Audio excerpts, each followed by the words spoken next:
We'll be back from the break. This is Business Today. The public continues to debate the implementation of government's directive on the teaching and examination of Swahili. Cabinet recently announced the approval of Swahili as a second official language. The business community has welcomed the move as good for trade. Winnie Muyinza with the report. Action between business practitioners is one of them. Secondly, bridging the gap between those who know English and those who doesn't know English. Swahili doesn't necessarily need one to go to class, but you can even learn it from anywhere. So it's an intermediary, which is a key component of trading, not only on the African continent, but globally. If we went downtown, many importing from Kenya or trading with the Kenyans and Tanzanians know Swahili very fluently, besides those who are importing from China, Dubai, and other countries. But most of us are going to be forced to learn Swahili. Reasons: the taxes are unattainable. If you are importing from China, Dubai, and overseas countries, the taxes compared to what we are being charged on the African continent and EAC as well, we are resorting to trading with the EAC countries. Therefore, in one way or another one, you are going to be forced to learn Swahili. Likewise, you have been talking about importers, you have been talking about traders. But how about the third estate, the newsmen? You need to interact more with, because we are becoming one country, that is the EAC for starters. Then we are becoming one single entity when it comes to continental level. Therefore, it's paramount for any one of us, not only the traders, but also you people who are involved in news and in news dissemination to learn Swahili. The technicalities, you need to know that when the language is now, we are not looking at it as just a mere learning of the language. When it becomes an official language, it means that you are using it for communication, but for also business alignment, but migration and for others. So there are a number of aspects that you attach to it. So it is not for only purposes of learning it to communicate, but also to use it as an official language and eventually as a medium of instruction.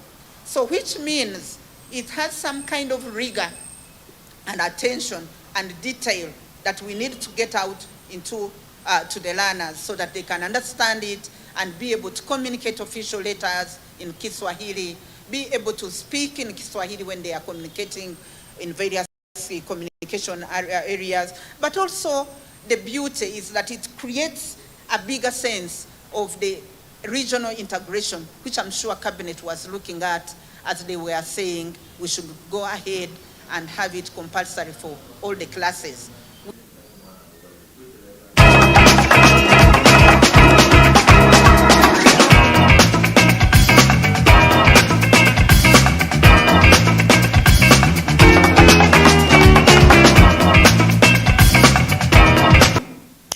Kampala City Traders Association leaders have asked government to make wide consultation on widening the tax base without driving citizens out of business.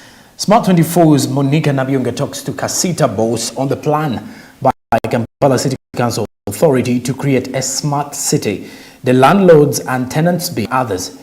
Join Monica Nabyonga in tonight's Coffee Court.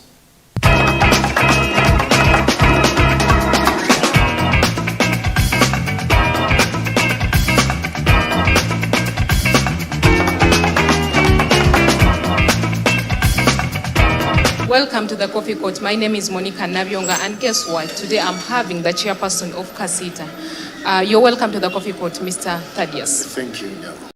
Kindly introduce yourself to our viewers. My name is Musoke Thaddeus Nagenda, Chairman Kasita, Uganda. I'm happy to be hosted on our TV show. All right, thank you very much. Mr. Thaddeus, briefly, when you look at the URA tax collection of the year, or the financial year 2021-2022, what's your say about it amidst Ugandans being in a poor situation? Most so, most of them were affected by the COVID situation. The fact is, as Kasita, we went into an arrangement with URA and we decided to be partners. For reason we thought that we can make clear recommendation to the government, and given the fact that URA has a responsibility of collecting taxes to support our budget, so we thought several engagements can position the business community at a more bargaining level. So what we agreed with URA to sensitize our members, to have effective sensitization strategies, because it's every Ugandan's obligation to pay taxes, because the government survives on our taxes, the taxes we pay. So luckily enough, the engagement is moving on so well, and the partnership, yes, we have some challenges. Mainly we wanted to sensitize Ugandans to know their responsibility. So when I see there is improved compliance, I feel happy, because when you sensitize Ugandans, they can know the essence of paying taxes. And for us as an association, we try to know that we have achieved reason. There is no need of URA coming and forcing traders to pay taxes, because they know you need to pay taxes, and before even you price your commodity, you have to put in mind that there is a tax obligation which you are supposed to meet. So yes, when URA tax compliance improves and they try to meet their targets, we feel happy, because now we are partners. Yes. And what is that we are telling URA, can you widen the tax base? Because with the instance that when you overtax the few who are complying, then you will force us to go back not to pay taxes, because we need a tax policy which is fair to all people in Uganda. And even we need to widen the tax base. Unfortunately, I want to give an example of politicians. For us, we feel cheated when members of parliament, they don't pay taxes. Lately, we heard about a special package. They got of 40 millions. Just imagine that even someone we employ who can earn around 350,000, he pays. But you get 40 millions. You don't want to pay. Just to thank you. You a member of parliament, we don't know, maybe the package, it was a special package. And you don't pay a single coin of taxes. And you just know that this money is taxpayers' money. So when we widen the tax, and every Ugandan is supposed to meet his obligation, or our obligations, I think we would have achieved. And even they try to limit the tax incentives they give to foreigners. Because by the time you start business, URA is on your door. URA is on your door. Why can't it apply to start-up businesses in Uganda? You have just started. Why can't they give you a grace period of 2 years? As you stabilize, as you get used to the business, as you learn, yes, as you grow, as you know the tax policies so well. So that's what we are trying to push. And even we are trying to make sure that more people can formalize. When more people formalize, and there are good incentives and packages for more people to formalize, I'm sure the tax base will widen. So we just pray that when the tax base widens, don't overtax you. Tax the many so that you can meet your revenue targets. Mr. Thaddeus, moving away from that, moving around in Kampala, some arcades, actually most of them, traders have vacated these arcades amidst the government introducing a new tax in this financial year of 2022-2023 on clothes that are being imported from Kenya and China, and they are taxing them in kilos. What is yours about it? The fact is, as Kasita, we have also received... don't forget, please, sorry, but don't forget also to tenants and the landlord's law.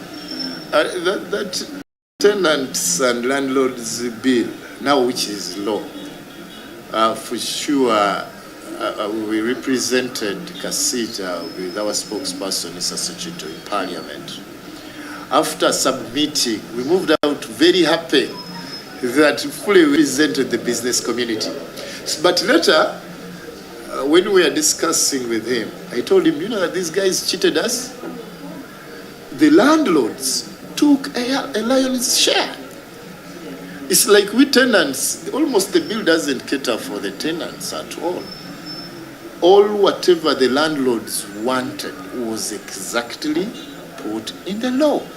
Even I was imagining, maybe even they reached an extent of calling the members of parliament. Hello, we had forgotten this. Can you adjust this and this? And the tricky way was with the arrangement is that we first went and made some presentations, and then later the landlords came.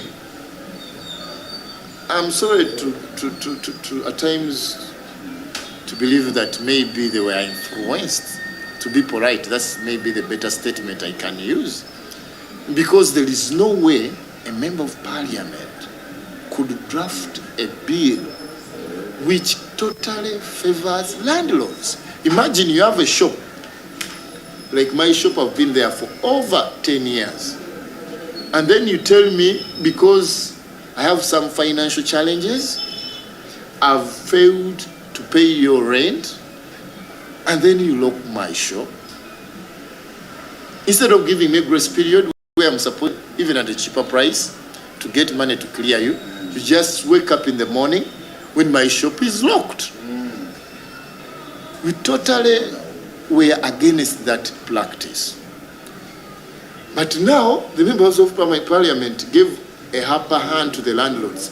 But if Musoke fails to pay rent, just confiscate the goods, sell them, clear yourself, and then chase him out of the shop. So, with our submissions, we thought that even before locking, can we respect structural leadership? Like the leaders on arcades, the leaders in the business community, the LOCs, where we could come and we harmonize. Hello, Musike, what is your challenge? Can you be assisted?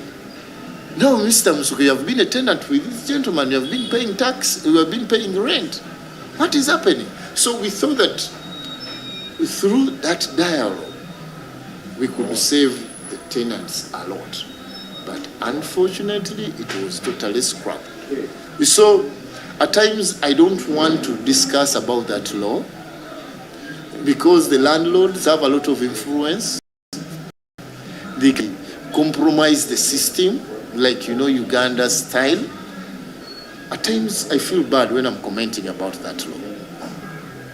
So it's just now upon the mercy of the landlord, and where you find that, by the way, we have some landlords who are very stubborn, and even at times they take long to understand.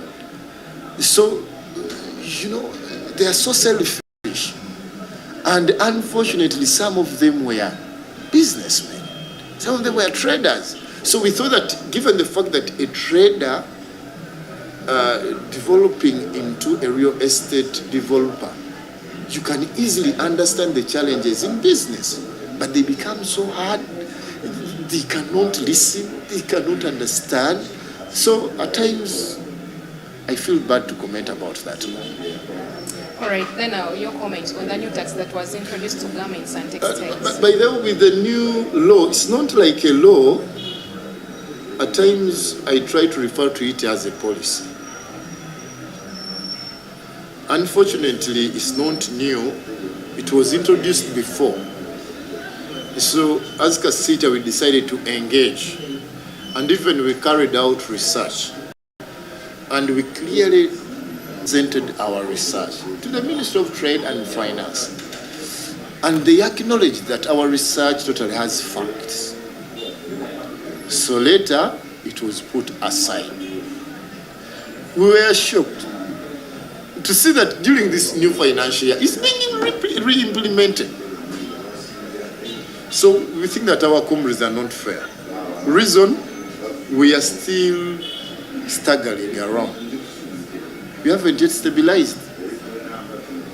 So we are trying to see how can we help the business community to stabilize. How can we assist our members to make sure that business can stay afloat. But now with these new policies, first of all, they make the cost of doing business so high. It has a direct impact on the pricing of these commodities. But then some URA people were arguing, but now you traders, why are you shouting? Because you don't want the people who pay taxes. The customers will pay taxes, but we are worried. When you move around in Abu Gabo, you find traders even when they don't have customers.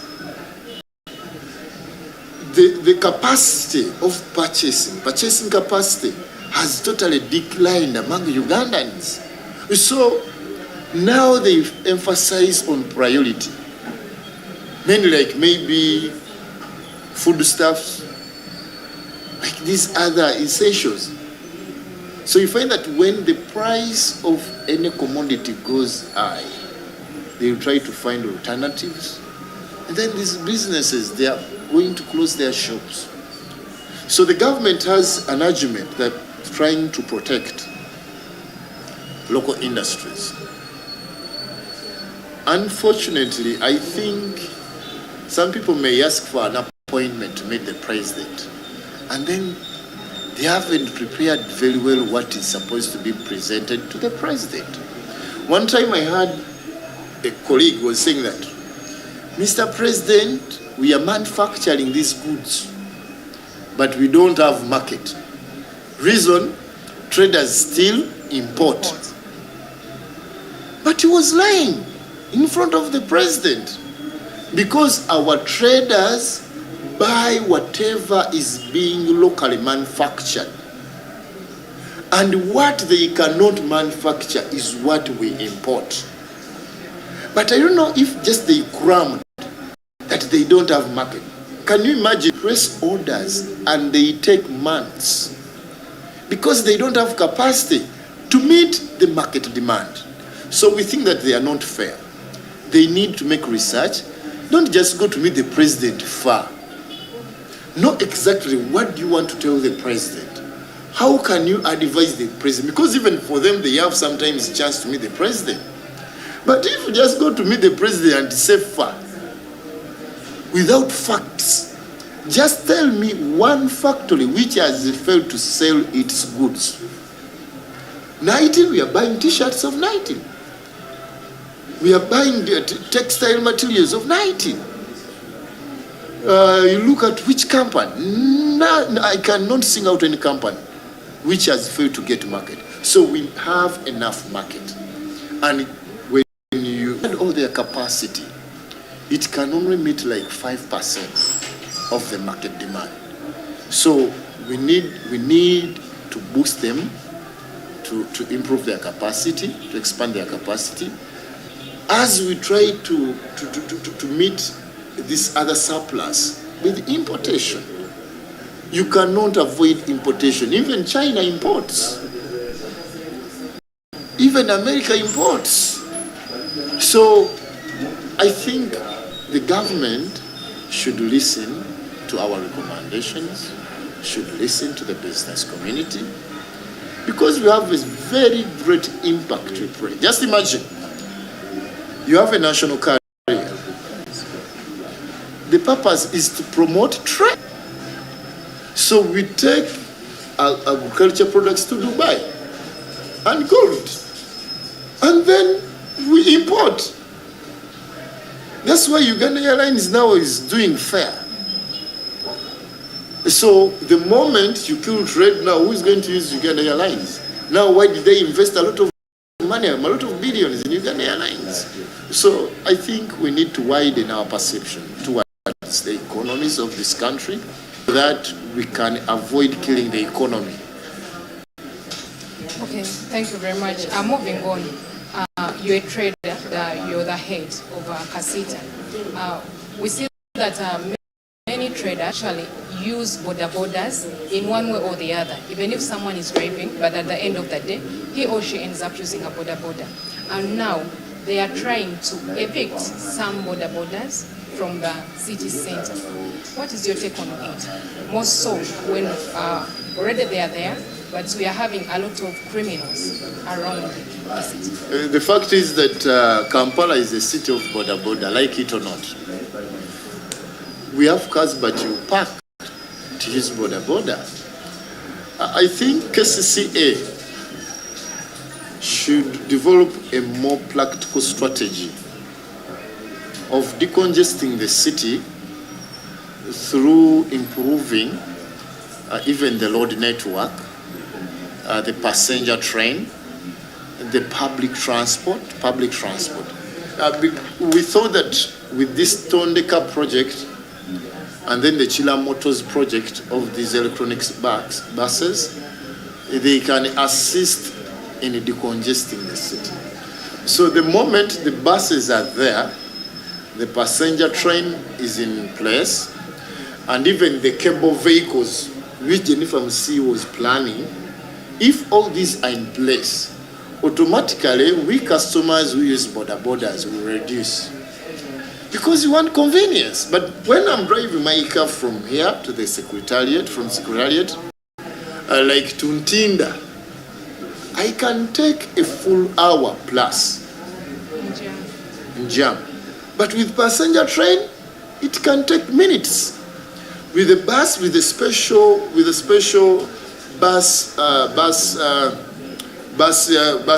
route, you can find that it can also take minutes. And then the cable, because they saw that with the visibility, they saw that it's practical. So we need to improve public transport. Then for the borders, currently they are doing a very great job. That's why even before they were opened for operations, we engaged all borders stakeholders, the safe borders, even these border associations, because we are finding it so hard to carry on business when they're not carrying passengers. So later, we are happy that the government adopted our stand and recommendations and opened their operations to carry passengers. So with this, the moment they are restricted, it will affect us. By they are partners. What we call upon KCCA, let them engage different stakeholders. What the city needs is beyond restricting borders. Let them even first remove these vehicles which park and they block the what? They block the roads during the time. Our recommendation was, can't we utilize the night hours? The fact that these trucks, okay, they assist in transporting cargo up country, but you find that they create a lot of congestion and jam. So if they want to decongest the city, like the smart city slogan or strategy, I think we could first handle those vehicles so that jam reduces. Secondly, public transport.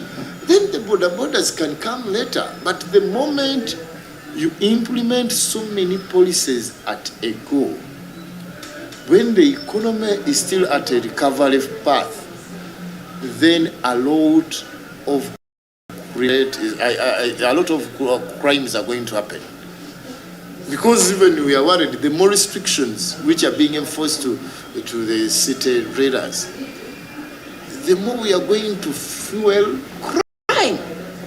So for the meantime, they need ample time for sensitization. They need ample time for planning and engaging stakeholders. And even for the borders, we can develop a strategy of diversification. Through border, you can go to something else. You can join business. So I think there is a lot which we can do to our comrades in border. When we work as a team, we just call upon KCCA to engage different stakeholders to bring some good ideas and new ideas which can save the border industry. All right, thank you very much. It has been good hosting you, Mr. Thaddeus. Thank you. Lastly, away from your busy schedule, what do you do for leisure? For leisure, at times I enjoy going to Nankulabi. Nankulabi, then sports. I enjoy jogging a lot, a gym, and then entertainment. Can you believe that also I was a musician? Yes, I was a musician. So music is part of my life. All right, I think that's why he has maintained his figure up to now. Thank you. You've been a great viewer of Coffee Court. My name is Monica Nabyonga. It's a good night from this side.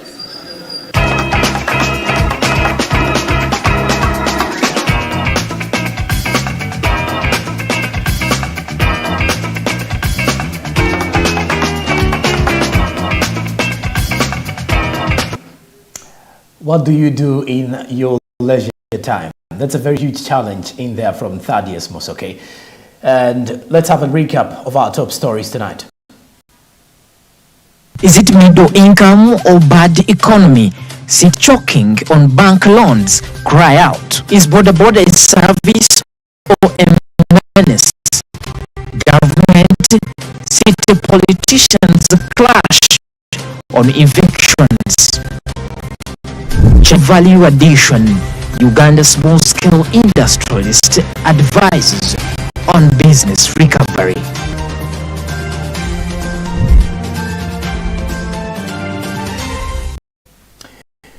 I will tell you, lower your expectations to disappointment.